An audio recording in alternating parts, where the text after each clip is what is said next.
Everyone, welcome back to my channel Momzilla India. आज हम paint करने जा रहे हैं हमारा शू रैक। उसे एक न्यू लुक देने जा रहे हैं। वो पुराना हो चुका है काफ़ी, तो उसके लिए हमें क्या क्या चाहिए वो अब मैं आपको दिखाती हूँ। सबसे पहले ये पेंट ब्रश, ये would primer.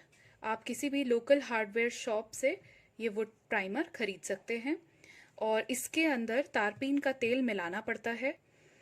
In 1 liter, you have to mix at least 200 to 250 ml of तारपीन ऑयल। है तारपीन ऑयल, ये भी आपको लोकल हार्डवेयर शॉप से आपको मिल जाएगा।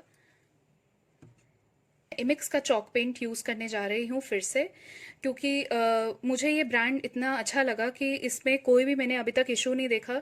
कुछ लोग बोलते हैं क्रैक्स आते हैं पेंट में, तो डिपेंड करता है कि आपने सैंडिंग कितने अच्छे से की है और उसके बाद उसको अच्छे से वाइप किया कि नहीं किया। स्मूथ, सबसे पहले आपको फर्नीचर को स्मूथ करना है अच्छे से। जहाँ पे भी ग्रूव्स रह जाएंगे, अगर आपने अच्छे से सैंडिंग नहीं की होगी फर्नीचर की, तो क्रैक्स आएंगे पेंट में। Otherwise I am very happy with this paint and I am choosing this stencil. Same it is of Imix expression crafts only.